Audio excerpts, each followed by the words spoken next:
Hello ವಿದ್ಯಾರ್ಥಿಗಳೇ, ಎಜುಟೆಕ್ Karnataka YouTube channel ಸ್ವಾಗತ. ಹಾಗೆ ನಮ್ಮ ಚಾನಲ್ ಸಬ್ಸ್ಕ್ರೈಬ್ ಮಾಡ್ಕೊಳ್ಳಿ. ವಿದ್ಯಾರ್ಥಿಗಳೇ, ಕರ್ನಾಟಕ ಎಕ್ಸಾಮಿನೇಷನ್ ಅಥಾರಿಟಿ ಅಂದ್ರೆ ಕೆಸಿಟಿ ಎಕ್ಸಾಮ್ ಒಂದು ಏನು ಕೆಸಿಟಿ ಎಕ್ಸಾಮ್ ನಡೆಸ್ಕೊಡ್ತಲ್ಲ, ಒಂದು ಕೆಎ ಡಿಪಾರ್ಟ್ಮೆಂಟ್ ಕಡೆಯಿಂದ ಹೊಸ ನೋಟಿಫಿಕೇಶನ್ ಬಂದಿದೆ ನೋಡಿ ವಿದ್ಯಾರ್ಥಿಗಳೇ. ಈ ನೋಟಿಫಿಕೇಶನ್ ಏನಿದೆ ಚೆಕ್ ಮಾಡ್ಕೊಳ್ಳೋಣ.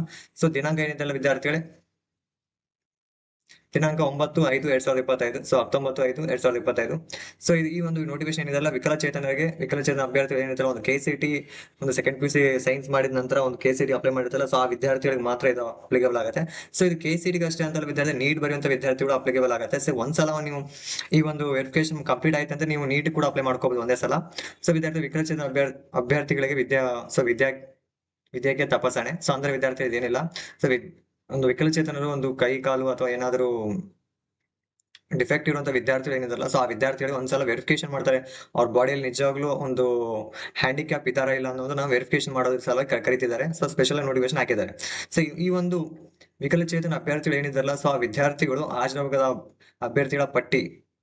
ಇಂಜಿನಿಯರಿಂಗ್ ಮಾಡುವಂತ ವಿದ್ಯಾರ್ಥಿಗಳಾಗಿರ್ಬೋದು, ಯೋಗ ಮತ್ತು ನ್ಯಾಚುರೋಪತಿ, ಪಶು ವೆಟನರಿ ಆಗಿರ್ಬೋದು, ಪಶು ಸಂಗೋಪನೆ, ಕೃಷಿ ವಿಜ್ಞಾನ ಕೋರ್ಸ್ಗಳಿಗೆ ಬಿಎಸ್ಸಿ ಅನರ್ಸ್ ಕೃಷಿ, ಬಿಎಸ್ಸಿ ಅನರ್ಸ್ ಹಾಗೆಯೇ ರೇಷ್ಮೆ ಕೃಷಿ ಅಂತಾನೂ ಕರೀತಾರೆ, ಮುಂತಾದ ಬಿಎಸ್ಸಿ ನರ್ಸಿಂಗ್ ಆಗಿರ್ಬೋದು, ಬಿ ಫಾರ್ಮ್ ಆಗಿರ್ಬೋದು, 2ನೇ ವರ್ಷದ ಬಿ ಫಾರ್ಮ್ ಮತ್ತು ಫಾರ್ಮ್ ಡಿ ಆಗಿರ್ಬೋದು, ಹಾಗೆ ವಿದ್ಯಾರ್ಥಿ ಹಾಗೂ ವೈದ್ಯಕೀಯ, ದಂತ ವೈದ್ಯಕೀಯ, ಆಯುರ್ವೇದ, ಹಾಗೆ ಯುನಾನಿ ಹಾಗೂ ಹೋಮಿಯೋಪತಿ, ಆರ್ಟ್ಸ್ ಶಿಕ್ಷಣ ಮತ್ತೆ ಎಲ್ಲಾ ಕೋರ್ಸ್ ಬರ್ತವೆ ವಿದ್ಯಾರ್ಥಿ. ನೀವು ಒಂದು ಕೆಸಿಟಿ ಇನ್ನೇನು ಅಪ್ಲೈ ಮಾಡ್ತಿರಲ್ಲ, MBBS ಆಗಿರ್ಬೋದು, ಎಲ್ಲದಕ್ಕೂ ಕೂಡ ಅಪ್ಲೈ ಆಗುತ್ತೆ.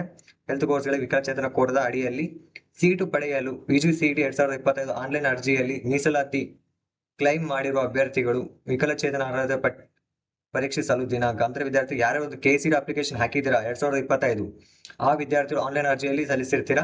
ಅವರು ಅಂತ ವಿದ್ಯಾರ್ಥಿಗಳು, ನೀವು ನಿಜವಾಗ್ಲೂ ಹ್ಯಾಂಡಿಕ್ಯಾಪ್ ಇದ್ದೀರಿ, ನಿಮ್ಮ ಕೋಟವನ್ನು ನೀವು ಬೇಕು ಅಂತ ಅಂದ್ರೆ ನೀವು ಇದನ್ನ ಕ್ಲೈಮ್ ಮಾಡ್ಕೋಬೇಕಾಗತ್ತೆ. ನೀವು ಇಲ್ಲಿ ಹೇಳುವಂತ ಏನ್ ಟೈಮಿಂಗ್ ಒಂದು ದಿನಾಂಕವನ್ನು ಕೊಟ್ಟಿದ್ದಲ್ಲ, ಆ ದಿನಾಂಕದಂದು ನೀವು ಕೆಇ ಡಿಪಾರ್ಟ್ಮೆಂಟ್ಗೆ ಹೋಗಿ ಅಲ್ಲಿ ನಿಮ್ಮ ಒಂದು ಹಾಸ್ಪಿಟಲ್ ಇರುತ್ತೆ. ಹಾಸ್ಪಿಟಲ್ ಇನ್ಸ್ಟ್ರಕ್ಷನ್ ಕೊಡ್ತಾರೆ ಅಥವಾ ಮುಂದಿನ ದಿನಗಳಲ್ಲಿ ಇನ್ಸ್ಟ್ರಕ್ಷನ್ ಕೊಡ್ತಾರೆ ಎಲ್ಲಿಗೆ ಹೋಗ್ಬೇಕು ಅನ್ನೋದನ್ನ. ಆ ದಿನ ಇಲ್ಲಿ ಕೊಟ್ಟಿದ್ದಾರೆ ನೋಡಿ, 28/5/2025, 29 ಮತ್ತು 5/2025 ಮತ್ತು 30ನೇ ತಾರೀಕು. ಟೋಟಲ್ 3 ದಿನ ಕೊಟ್ಟಿದ್ದಾರೆ. 3ನೇ ದಿನ ಸ್ಟಾರ್ಟಿಂಗ್ ದಿನ ಸ್ಟಾರ್ಟ್ ಆಗಿರುತ್ತೆ, 3 ದಿನ ಕೊಡ್ತಾರೆ. ಈ 3 ದಿನ ಒಳಗಡೆ ನೀವು ನಿಮ್ಮ ಒಂದು ಅಂದ್ರೆ ಈ 3 ದಿನ ಒಳಗಡೆ ನೀವು ಅಪ್ಲೈ ಮಾಡ್ಬೇಕಾಗತ್ತೆ. ನಿಮ್ದು ಏನು ನೀವು ವಿಕಲಚೇತನ ಇದೆಯಲ್ಲ ಅಂತ ಅಂದು ಅದು ಬೇಕಾದ ಡಾಕ್ಯುಮೆಂಟ್ಸ್ ಅಪ್ಲೋಡ್ ಮಾಡಬೇಕಾಗುತ್ತೆ. ಆ ಡೇಟ್ ಅಲ್ಲಿ ಹೋಗಿ ನೀವು ಒಂದು ವೆರಿಫಿಕೇಶನ್ ಮಾಡಿಸ್ಕೋಬೇಕಾಗುತ್ತೆ. ಅವ್ರು ಹಾಸ್ಪಿಟಲ್ ಇರ್ತಾರೆ, ಹಾಸ್ಪಿಟಲ್ ಚೆಕ್ ಮಾಡ್ತಾರೆ ನಿಜ ಹ್ಯಾಂಡಿಕ್ಯಾಪ್ ಇದಾರೆ ಇಲ್ಲ ವಿದ್ಯಾರ್ಥಿಗಳು ಅನ್ನೋದು. ಅದು ವಿದ್ಯಾರ್ಥಿ ಸಮಿತಿಯ ವೈದ್ಯಕೀಯ ತಪಾಸಣೆ ಕರ್ನಾಟಕ ಪರೀಕ್ಷಾ ಪ್ರಾಧಿಕಾರ ಬೆಂಗಳೂರಿನಲ್ಲಿ ನಡೆಸಲಾಗುತ್ತೆ. ಇಲ್ಲಿ ಕೊಟ್ಟಿದ್ದಾರೆ ನೋಡಿ ವಿದ್ಯಾರ್ಥಿಗಳೇ. ಬೆಂಗಳೂರಿನಲ್ಲಿ ಅಂದ್ರೆ ಕೆಇ ಡಿಪಾರ್ಟ್ಮೆಂಟ್ ಎಲ್ಲಿದ್ದಾರೆ ಬೆಂಗಳೂರಲ್ಲಿ, ಅಲ್ಲೇ ನಡೆಸಲಾಗುತ್ತದೆ. ವಿದ್ಯಾರ್ಥಿ ನಿಜ ಹ್ಯಾಂಡಿಕ್ಯಾಪ್ ಇದೆಲ್ಲ ಚೆಕ್ ಮಾಡ್ತಾರೆ. ಹಾಗೆ ತೆರಗಡೆ ಕೊಟ್ಟಿದ್ದಾರೆ ನೋಡಿ ವಿದ್ಯಾರ್ಥಿಗಳೇ, ಅಭ್ಯರ್ಥಿಗಳು ನಿಗದಿಪಡಿಸಿರುವ ದಿನಾಂಕಗಳಂದು ಹಾಜರಾಗುವುದಕ್ಕೆ ಪ್ರಾಧಿಕಾರ ವೆಬ್ಸೈಟ್ ನಲ್ಲಿ ನಿಗದಿತ ಲಿಂಕ್ ನಲ್ಲಿ 26/5/2025 ಸ್ಲಾಟ್ ಬುಕ್ ಅಥವಾ ಡೇಟ್ ಅಂಡ್ ಸೆಷನ್ ಬುಕಿಂಗ್ ಮಾಡಿಕೊಂಡು ಸ್ಲಾಟ್ ಬುಕ್ ಮಾಡಿಕೊಂಡ ದಿನವೇ ವೈದ್ಯಕೀಯ ತಪಾಸಣೆಗೆ ಕೆಇ 18ನೇ ಅಡ್ಡ ರಸ್ತೆ, ಮಲ್ಲೇಶ್ವರ, ಬೆಂಗಳೂರು ಇಲ್ಲಿ ಕಡ್ಡಾಯವಾಗಿ ಹಾಜರಾಗಬೇಕಾಗುತ್ತೆ. ಅಂದ್ರೆ ವಿದ್ಯಾರ್ಥಿಗಳೇ, ನೀವು 26ನೇ ತಾರೀಕು ಏನಿದೆ ನಮ್ಮ ಕೆಇ ಡಿಪಾರ್ಟ್ಮೆಂಟ್ ಒಂದು ಲಿಂಕ್ ಅನ್ನು ಪ್ರೊವೈಡ್ ಮಾಡ್ತಾರೆ. ಆ ಲಿಂಕ್ ಅನ್ನು ಪ್ರೊವೈಡ್ ಮಾಡಿದ ನಂತರ ನೀವು ಆ ದಿನದಂದು ಹೋಗಿ ನಿಮ್ಮ ಒಂದು ಏನಿದೆಲ್ಲ ಡಾಕ್ಯುಮೆಂಟ್ಸ್ ಆಗಿರ್ಬೋದು, ಹಾಗೆ ನಿಮ್ಮ ಆಧಾರ್ ಕಾರ್ಡ್, ನಿಮಗೆ ಮತ್ತೆ ಕೆಇ ಡಿಪಾರ್ಟ್ಮೆಂಟ್ ಗೆ ನೀವು ಏನು ಅಪ್ಲಿಕೇಶನ್ ಹಾಕಿರ್ತಿರಲ್ಲ ಆ ಡಾಕ್ಯುಮೆಂಟ್ಸ್ ಪ್ಲಸ್ ನಿಮ್ದು ಹ್ಯಾಂಡಿಕ್ಯಾಪ್ ಏನಿದೆಲ್ಲ ಆ ಡಾಕ್ಯುಮೆಂಟ್ಸ್ ನ ತೆಗೆದುಕೊಂಡೋಗಿ 22ನೇ ತಾರೀಕು ಇರುತ್ತೆ. ಬಟ್ 26ನೇ ತಾರೀಕಿಗೆ ನೀವು ಆ ಒಂದು ಕೆಇ ಡಿಪಾರ್ಟ್ಮೆಂಟ್ ಲಿಂಕ್ ಓಪನ್ ಆಗುತ್ತೆ, ಅದರಲ್ಲಿ ಅಪ್ಲೈ ಮಾಡ್ಬೇಕಾಗತ್ತೆ. ನಾನು ಈ 3 ದಿನಗಳಲ್ಲಿ ಅಂದ್ರೆ 28, 29, 30 ಈ 3 ದಿನಗಳಲ್ಲಿ ಒಂದು ದಿನ ನಾನು ಬಂದು ನನ್ನ ಒಂದು ವೆರಿಫಿಕೇಶನ್ ಅಥವಾ ಒಂದು ನಾನು ಹಾಸ್ಪಿಟಲ್ ಅಲ್ಲಿ ಜಾಯ್ನ್ ಆಗ್ತೀನಿ ಅಥವಾ ನಿಮ್ ಕೆಇ ಡಿಪಾರ್ಟ್ಮೆಂಟ್ ಗೆ ಬರ್ತೀನಿ ಅನ್ನೋದನ್ನ ಈ 3 ದಿನದಲ್ಲಿ ನೀವು ಹೇಳ್ಬೇಕಾಗತ್ತೆ. ಅದು 26ನೇ ತಾರೀಕು ಹೇಳಿದ್ರೆ ಒಂದೇ ದಿನ ಕೊಟ್ಟಿದ್ದಾರೆ. ಆ ದಿನದಂದು ನೀವು ಸ್ಲಾಟ್ ಅನ್ನು ಬುಕ್ ಮಾಡ್ಕೋಬೇಕಾಗತ್ತೆ. ಹಾಗೇನೆ ಅವರು ಯಾವ ಒಂದು ಅಡ್ರೆಸ್ ಇದೆ ಅಂದ್ರೆ ಮಲ್ಲೇಶ್ವರ, ಬೆಂಗಳೂರಲ್ಲಿ. ಕೆಇ ಡಿಪಾರ್ಟ್ಮೆಂಟ್ ಇದೆ, ಅಲ್ಲೇ ನಡೆಸ್ತಾರೆ.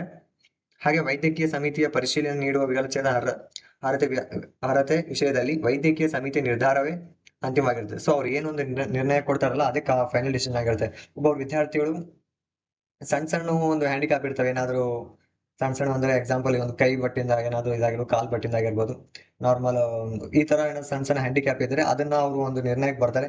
ಇದು ಹ್ಯಾಂಡಿಕ್ಯಾಪ್ ಹೌದಾ ಅಲ್ಲ ಅನ್ನೋದು ಕನ್ಫರ್ಮ್ ಮಾಡ್ತಾರೆ. ಅವ್ರು ಏನ್ ಕನ್ಫರ್ಮ್ ಮಾಡಿ ಸರ್ಟಿಫಿಕೇಟ್ ಅನ್ನು ಪ್ರೊವೈಡ್ ಮಾಡ್ತಾರೆ ಅದೇ ಲಾಸ್ಟ್ ಫೈನಲ್ ಆಗಿರುತ್ತೆ. ನೀವು ಮತ್ತೆ ಏನಾದ್ರು ಬೇರೆ ಕಡೆ ನಿಜವಾಗ್ಲೂ ಹ್ಯಾಂಡಿಕ್ಯಾಪ್ ಅಂತ ನೀವು ಬರ್ಸ್ಕೊಂಡು ಅದರ ಸೌಲಭ್ಯಗಳು ಪಡಿತಾ ಇರ್ಬೋದು. ಬಟ್ ಇಲ್ಲಿ ಏನೊಂದು ಕೆಇ ಡಿಪಾರ್ಟ್ಮೆಂಟ್ ಅವ್ರು ಹೇಳ್ತಾರಲ್ಲ, ಅದೇ ಫೈನಲ್ ಆಗಿರುತ್ತೆ ಅಂತ ಹೇಳ್ತಿದ್ದಾರೆ. ಹಾಗೆ ವೈದ್ಯಕೀಯ ತಪಾಸಣೆಯಲ್ಲಿ ನಿಯಮಾನುಸಾರ ಅರ್ಹತೆ ಪಡೆಯಲು ಅಭ್ಯರ್ಥಿಗಳು ಮಾತ್ರ ಆಯಾ ಕೋರ್ಸ್ಗಳಿಗೆ ನಿಗದಿಪಡಿಸಲಾದ ವಿಕಲಚೇತನ ಕೋರ್ಟ್ ಅಡಿಯಲ್ಲಿ ಸೀಟು ಪಡೆಯಲು ಪರಿಗಣಿಸಲಾಗುತ್ತದೆ. ಅಂದ್ರೆ ನೀವು ಯಾವ ಕೋಟೆಗೆ ಅಪ್ಲೈ ಮಾಡಿರ್ತೀರಿ ಆ ಕೋಟೆಗಳಿಗೆ ನೀವು ನಿಜ ಹ್ಯಾಂಡಿಕ್ಯಾಪ್ ಇದ್ದರೆ ಅದಕ್ಕೆ ಮಾತ್ರ ಎಲಿಜಿಬಲ್ ಇರ್ತೀರಿ, ಬೇರೆ ಯಾವುದಕ್ಕೆ ಎಲಿಜಿಬಲ್ ಇರುವುದಿಲ್ಲ. ವೈದ್ಯಕೀಯ ಪರೀಕ್ಷೆ ಅಭ್ಯರ್ಥಿಗಳು ಕಡ್ಡಾಯವಾಗಿ ಕೆಳಗಿನ ದಾಖಲೆಯನ್ನು ಸಲ್ಲಿಸಬೇಕು. ಸೊ ಸ್ಲಾಟ್ ಬುಕಿಂಗ್ 26/5 ಅಂದ್ರೆ ಮೇ ತಿಂಗಳ 2025ರಂದು ಸ್ಲಾಟ್ ಬುಕಿಂಗ್ ಮಾಡಿಕೊಂಡ ಪ್ರತಿ. ಸೊ UGC 2000 ಅಂದ್ರೆ ನೀವು ಬುಕ್ ಮಾಡಿದ್ಮೇಲೆ ಒಂದು ಸ್ಲಿಪ್ ಅಂತ ಕೊಡ್ತಾರಲ್ಲ, ಸೊ ಅದು ವೆರಿಫಿಕೇಶನ್ ಅದು ಎಲ್ಲ ಡೀಟೇಲ್ಸ್ ಫಿಲ್ ಮಾಡಿದ್ಮೇಲೆ ಅದೊಂದು ಸ್ಲಾಟ್ ಬುಕಿಂಗ್ ಪೇಪರ್ ಇರುತ್ತೆ. ಸೊ ಆ ಪೇಪರ್ನ ನೀವು ತೆಗೆದುಕೊಂಡು ಹೋಗಬೇಕಾಗುತ್ತೆ. ಹಾಗೇನೆ UGC 2000 ಭರ್ತಿ ಮಾಡಿರುವಾಗ ಅಂತಿಮ ಸಲ್ಲಿಸಿರೋ ಪ್ರತಿ, ಅಪ್ಲಿಕೇಶನ್ ಫಾರ್ಮು, ಹಾಗೆ ಮೂಲ ಪ್ರವೇಶ ಪ್ರತಿ, ಫೈನಲ್ ಏನಾದರೂ ಅಪ್ಲಿಕೇಶನ್ ಫಾರ್ಮ್ ಫೀಸ್ ಇಟ್ಟಿರ್ತಾವಲ್ಲ ಅವು,